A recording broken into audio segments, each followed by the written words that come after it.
Estamos de volta com o terceiro e último bloco do seu TV Esportes, aqui na TV Educativa, Canal 3, para os assinantes da NET, Canal 6. Nosso programa, você sabe, das 11 ao meio-dia até o término do horário de verão, com a reprise acontecendo das 18 até as 19 horas. Terceiro bloco, a gente vai abordar muitas coisas sobre o futebol. Primeiramente, falando da Série C do Campeonato Brasileiro. A Série C que no último domingo teve a última rodada da primeira fase, definidos os classificados e o mata-mata. Já está na tela? Para a gente dar uma olhadinha como é que ficou o mata-mata da Série C. Olha só, o Santa Cruz de Pernambuco, que era tido aí o grande favorito, está desclassificado, ficou fora, porque perdeu do Águia. E do grupo do Nordeste ficaram Icasa, Paysandu, Luverdense e Fortaleza. Eles encaram aqui o primeiro duelo é Oeste contra Fortaleza, o outro duelo é o Luverdense contra a equipe do Chapecoense, o Macaé encara o Paysandu e o Icasa encara o Duque de Caxias. Destes mata-matas, os 4 que ficarem são os 4 que vão subir para a Série B do Campeonato Brasileiro. Vamos agora mostrar a rodada da Série B, dar uma passadinha final, mostrar os jogos que acontecem hoje. Teremos 3 jogos, lembrando que o Asa de Arapiraca joga hoje no estádio Independência contra a equipe do América, já na tela, a tabela de jogos. Isso aí, olha só. Goiás encara Ipatinga, América, Mineiro e Asa, Paraná e ABC são os jogos de hoje, terça-feira. Na sexta, 3 jogos, Guaratinguetá e Guarani, Ceará e Avaí, CRB e Barueri. No sábado, o complemento da rodada, Criciúma e Joinville, São Caetano e Atlético Paranaense, Bragantino e Vitória, América de Natal e Boa Esporte. Um assunto polêmico que foi muito comentado em toda a imprensa nacional, também aqui na imprensa de Alagoas, foi a atuação do árbitro Francisco Carlos do Nascimento na partida entre Internacional e Palmeiras, lá no Beira-Rio. O atacante Barcos, o argentino Barcos, fez um gol de mão, foi nítido, todos viram, e houve uma polêmica em relação à validação do gol. No momento do lance, o Chicão apontou o gol, que estava encoberto pelo Maurício Ramos, que era o zagueiro da equipe do Palmeiras. O assistente, da mesma forma, correu para o centro do campo, assinalando o gol, e o árbitro adicional, que fica atrás do gol, que é aquele que deveria ajudar o Chicão, também assinalou o gol. Só que, minutos depois da marcação, com a reclamação dos jogadores do Internacional, o quarto árbitro informou ao Chicão que o atleta teria feito o gol de mão, invalidando o jogo. Isso gerou muita polêmica. A diretoria do Palmeiras está ameaçando punir o Chicão, entrar com representação contra o alagoano. Agora, a opinião sincera aqui do nosso programa é a seguinte: o Chicão, ele anulou um gol de mão. Um gol de mão. Quer dizer, o Palmeiras querer reclamar um gol de mão parece um cúmulo do absurdo. E o árbitro alagoano, ele teve o auxílio de uma pessoa que participa do processo, que é o quarto árbitro. Ele não foi uma pessoa avulsa ao jogo. Houve comentários também de que teria sido o delegado da partida, mas a comunicação do Chicão foi com o ponto, diretamente com o quarto árbitro. Eu queria a opinião dos nossos convidados. Primeiro a tua, Cardeal. A imprensa nacional está querendo crucificar o Chicão. A imprensa alagoana e alguns segmentos da imprensa nacional estão defendendo o árbitro pela situação que aconteceu. O Palmeiras quer reclamar um gol de mão. Isso existe no futebol? Olha só, Júnior, não é de hoje que a imprensa nacional, parte dela, vem pegando no pé do Chicão, como a gente diz aqui, né, na gíria, vem tentando a todo momento, a todo custo, mostrar em rede nacional que o Chicão não tem um perfil de FIFA, não tem um perfil para comandar jogos da Série A. E esse jogo, basicamente, o de ontem, o jogo do Palmeiras com o Internacional, eu vi o lance do jogo, assisti alguns programas a nível nacional e, sinceramente, eu digo é você querer justificar o injustificável. O gol foi de mão. Eu acho que o pior seria se ele tivesse validado o gol. O gol valesse, um gol de mão. Se ele tivesse validado o gol. Acho que o Chicão só errou numa situação, que se ele anulou o gol e o gol foi de mão, correto ele ter dado um cartão amarelo ao Barcos. Se o Barcos tem amarelo... Isso não aconteceu? Não aconteceu. Pelo menos até que eu tenha visto, não. Se aconteceu, que me desculpe o Chicão. Se o Barcos já tem amarelo seguido do vermelho. Eu acho, pronto, se ele anulou o gol, teria que ter feito isso. Em relação ao delegado da partida, eu vi no programa nacional aí o Chicão conversando, inclusive, contrataram um rapaz para fazer leitura labial, e vi que o Chicão fala com o quarto árbitro e fala com o assistente. Em alguns momentos, até ele meio eufórico, chama até palavrão com o assistente, para que o assistente fale com ele e dê a resposta do que ele está perguntando. Não foi o delegado da partida. E aí, depois, eu ouvi o comentário, ouvi a coletiva do técnico Gilson Kleiner, que é o técnico do Palmeiras. Querendo crucificar o Chicão. Eu acho que é fazer uma situação para tentar livrar o Palmeiras do rebaixamento. O Palmeiras pode jogar... É o que está aparecendo. Não, tem que dar o gol porque o Palmeiras é grande, porque o Palmeiras precisa. Gente, é um gol irregular, o Chicão foi correto. Agora, é inadmissível o que está acontecendo com o Francisco Carlos. Inclusive, já tem uma possível lista com 3 nomes que foi indicado para ser substituído o Chicão. E o nome mais forte, hoje, se não me engano, é de um gaúcho. Márcio, alguma coisa, não lembro bem o nome dele. Eu acho que é o momento agora dos alagoanos, os alagoanos do próprio Nordeste. Do próprio Nordeste. Ele é representante do Nordeste. Do Nordeste. É o momento agora, principalmente, dos alagoanos que têm o poder lá fora, ou seja, no sul do país, no extremo sul, sudeste, eu digo poder político, a própria federação, de repente... Até porque a comissão de arbitragem mudou. Mudou. É mais o Sérgio Correia, que era uma pessoa que tinha uma simpatia pelo Chicão, que observou o trabalho, o desenvolvimento profissional do Chicão, e agora é o Aristeu Tavares. Já mudou muita coisa, já mudou filosofia de sorteio, já mudou a sistemática do sorteio. Quer dizer, a arbitragem vive um novo momento. E aí a nomeação dos árbitros FIFA do Brasil é complicado isso aí. O presidente da Federação Lagoana, Gustavo Feijó, é um vice-presidente da CBF, então acho que ele tem que, nesse momento, intervir a favor do Chicão. E eu não lembro qual foi o site que estava vendo hoje, o portal, acho que de São Paulo, não sei se foi a Folha de São Paulo, enfim, onde o presidente da ANAF, ele inclusive está entrando com uma representação contra o próprio Palmeiras e contra alguns meios de comunicação. Marcos Guimarães. Isso. Em prol do Chicão. Acho que o momento é esse. O Chicão foi correto, o erro seria se ele tivesse validado o gol. Acho que é você discutir o que não tem discussão, né, Paulo? Realmente, validar um gol de mão, eles querem brigar por um gol de mão, Palmeiras. Essa situação, esse lance, ele só mostra como o árbitro, o assistente, o árbitro auxiliar, o quarto árbitro, eles são vulneráveis a um lance como esse. A questão é uma fração de segundos, ninguém sabe se foi com a cabeça, se foi com a mão, se bem que a gente sabe que foi um gol irregular. E só foi visto porque o ângulo foi de cima. Para quem está no mesmo plano, realmente fica impossibilitado pela situação do Maurício Ramos ter pulado com o Barcos. Ele cobriu o Barcos. E mesmo com o ângulo de cima, o ângulo por cima, você não é vê. Fácil. Se você prestar atenção, você observar bem. E a gente só percebe porque já foi comentado que foi um gol de mão. Mas se for uma jogada e são normal, duas situações que estão pendendo aí, mais do que o próprio erro, que parecem que vão determinar alguma coisa nesse problema, que é a situação do Palmeiras, que é um time que está próximo de ser rebaixado, então querem reverter de qualquer jeito o jogo, querem reverter o resultado, e a questão, como o Cardial falou, que é essa possível lista para substituir o Chicão.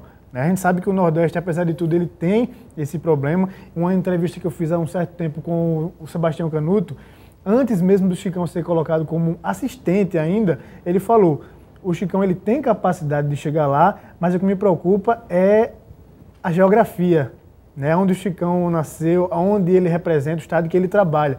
Então, e o trabalho de bastidor realmente é pesado. É muito forte. Então, como você falou, né, que o Sérgio Correia saiu, que o Sérgio Correia tinha, não carinho, não digo que o Chicão chegou lá por carinho, por afeto, pelo trabalho dele, mas pelo fato de ter mudado tudo isso, eu acho que o pessoal daqui, de Alagoas, a Federação Alagoana, e teriam que se manifestar em favor do Chicão nessa situação. Realmente é um fato lamentável. Fica o nosso repúdio a todos que, de alguma maneira, quiseram sugerir que o Chicão fez um ato errado ou tendo lado do gol. Realmente fica o repúdio do nosso programa. Siga em frente, Chicão, você tem todo o nosso apoio, realmente é um grande árbitro e não vai perder esse escudo FIFA que representa não só o estado de Alagoas, como também toda a região Nordeste. Vamos falar um pouquinho agora de CSA. E o CSA? CSA que vive uma situação de reuniões, planejamento 2013, é o ano do centenário. Temos aqui 2 especialistas no assunto que estão no dia a dia do CSA, o Paulo através do portal Cada Minuto, o Cardial através também do seu blog e também da Rádio Correio, onde ele é setorista. O que está acontecendo, Cardial, em relação a essa composição? Raimundo Tavares Fica ou não fica no CSA? Ele pediu 250 mil para montar o time. Até agora ninguém disse que ia pagar. Essa é a pergunta que não quer calar. Essa é a pergunta que não quer calar. Fica ou não fica o Raimundo Tavares, vice de futebol? Vice de futebol. Enfim, é uma situação complicada pelo que a gente tem acompanhado nos bastidores. Há um disse-me-disse muito grande. Né?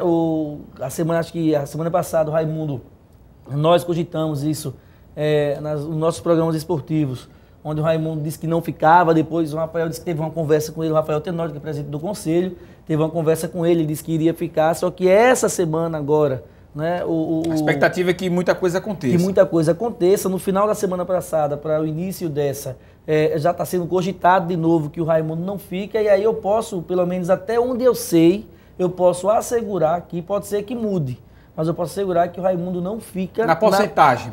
Acho que 90%. 90% dele não ficar. Não ficaria no futebol, ficaria apenas como vice-presidente do conselho, ajudando da mesma forma, mas ajudando de uma forma indireta, não direto do futebol. Não participando ativamente do futebol. Não participando ativamente. Se bem que, eu vou dizer aqui mais uma vez o que eu digo todos os dias em relação ao CSA.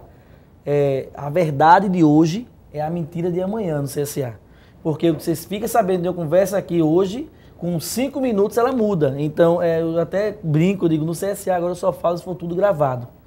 Falo por telefone diariamente com uns 10 dirigentes, pessoas envolvidas no processo. Envolvidas no processo.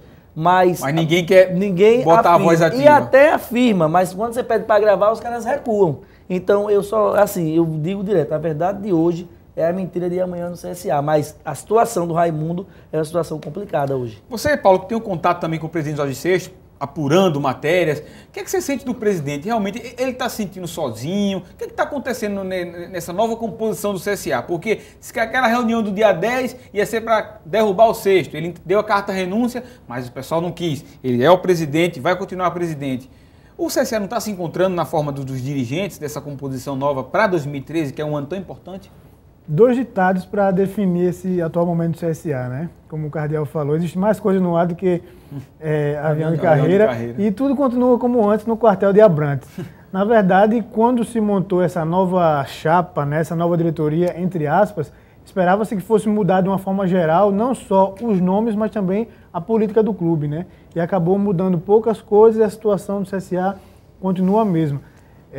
Em várias entrevistas do presidente do conselho, Rafael Tenório, foram colocadas mudanças no CSA, né? Ele apontou, inclusive, uma possível saída do Jorge Seixto à época, o que não aconteceu. Não aconteceu. Eu encontrei há pouco tempo com o Jorge Seixto no Palácio e ele também colocou aquela situação de que apresentou a carta renúncia. O cargo está à disposição. Mas esse é um discurso tradicional do Seixto. Meu cargo está à disposição. Na verdade, ele poderia, se ele quisesse, né? Por inúmeras vezes eu já conversei com o Jorge Seixto pessoalmente, por telefone, e ele disse que o CSA não estava contribuindo mais para ele, que ele não queria mais continuar no clube, ele fica porque outras pessoas pedem, mas eu acho que se ele está tão desgastado... Na tua opinião, ele vai ficar sozinho para 2013? Júnior, é o que... As notícias que estão bombando lá ultimamente... Sozinho é uma palavra um pouco forte, né? Porque eu acho que ele vai continuar com as mesmas pessoas de antes, e o CSA vai continuar o mesmo de antes, com os mesmos problemas, né? O Jorge Seixto conversou comigo, disse que apresentou a carta de renúncia, e por alguns motivos não foi aceita, né? Sinceramente, o que eu só tenho, de certa forma, tenho dó do CSA, né, por estar nessa situação que todo mundo promete mudança, como o próprio Cardial disse que ele escuta muita coisa, todo dia a gente vê uma notícia diferente, eu mesmo reproduzo notícias diferentes, mas nada muda no CSA. Essa nova gestão, Cardial, seria a solução? Seria a mudança? Esse novo pessoal que está vindo com Robson Rodas no marketing, com Tavares no futebol?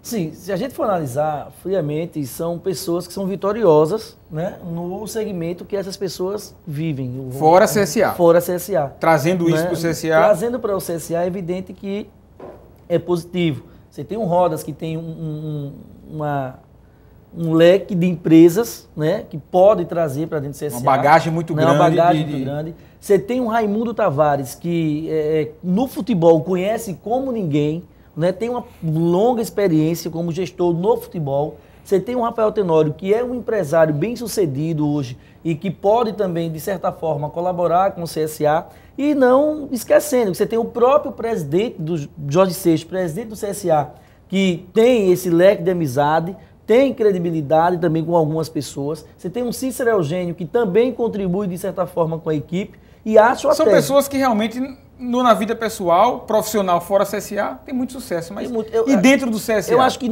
o que está faltando é união. Existe uma situação que é muito... Isso aí não é só o mal do CSA e do CRB também. A vaidade. A vaidade pessoal. É um que ainda aparecer mais do que o outro. Eu acho que quando esquecer a vaidade pessoal e pensar apenas na instituição Centro Esportivo Alagoano, instituição Clube de Regatas Brasil, eu acho que a tendência é os dois clubes da capital dar uma alavancada muito maior. Infelizmente, acontece isso. Dentro do CSA, é simples de resolver. Cada um na sua tarefa. Você vai para o futebol, então você só fala especificamente sobre futebol. Você só vai assumir sobre futebol. Você é do marketing, então você só vai assumir sobre o marketing. Agora é um atropelando o outro. E aí não tem uma estrutura, não tem... Agora eu acho que com a chegada dessa nova direção, a tendência de um resultado positivo em 2013 é muito maior. E veja bem, 2013 é um ano extremamente importante para o CSA. É o ano do centenário, a cobrança é maior, o CSA não tem calendário, tem apenas o Alagoano e uma participação na Copa do Brasil, né? Enfim, então, mais do que nunca, o CSA precisa estar fortalecido em 2013. A cobrança é muito maior. Não vai ser a torcida do CSA, não é uma torcida mais besta, né? Quer resultados, quer um time qualificado, então a cobrança é muito maior.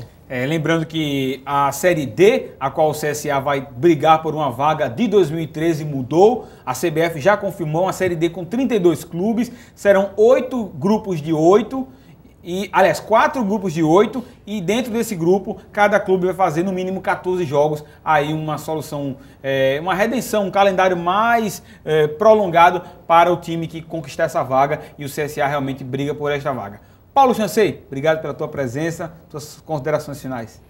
Júnior, eu aqui agradeço participar mais uma vez dos programas esportivos e agora, dessa vez, o TV Esportes. Agradeço o convite do Paulo Lira, prazer aqui estar junto do Cardeal. E a gente espera, né, que o CRB e o ASA eles logrem êxito nessa Série B e que o CSA, de coração mesmo, que o CSA ele consiga entrar no caminho certo e que ele dê alegrias para essa torcida que está tão sofrida. É isso que eu desejo para todos os clubes de Alagoas. Sentimento, hein? Coração mesmo, hein?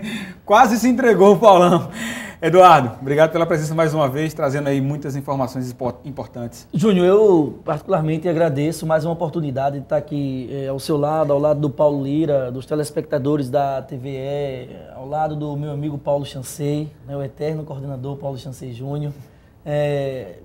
Torço mais assim, de uma forma muito grande, que o futebol de Alagoas em 2012 ele consiga ser esse futebol... De coração, você vai falar o quê? Pra quem? O Paulo falou de coração. Que esse futebol em 2012 ele seja assim, positivo com a permanência do ASA, que eu não tenho dúvidas que o ASA permanece na Série B.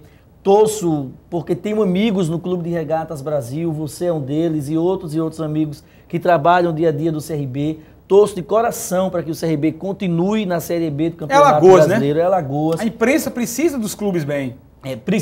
Torço também em relação ao CSA, que o CSA seja mais plural e não singular, né? Para 2013. Que o CSA consiga, que todo mundo consiga falar a mesma língua, que todo mundo consiga fazer com que o CSA volte a ser grande, não só na história, mas na essência em si. Eu torço para que tudo dê certo no futebol de Alagoas. E torcer aí pelo jogo do ASA hoje à noite, né? Esperar que o ASA faça o dever dele, vença fora de casa, se puder roubar um ponto, trazer um ponto. E a expectativa agora para esse arbitral do dia 6. Tá certo. Pois é, o Campeonato Alagoano vem aí, na próxima semana a gente vai trazer tudo sobre o arbitral. Nosso programa vai ser antes do arbitral, já teremos aqui alguma coisa da fórmula, da tabela, como é que vai ser, e a expectativa muito positiva. O ASA hoje, lembrando, 20 horas no horário de Maceió, 21 horas no horário de Brasília, e a nossa reprise, eu estou recebendo a informação, acontece às 18h30. O TV Esportes vai ficando por aqui, a gente se encontra na semana que vem com muito futebol. Tchau, galera!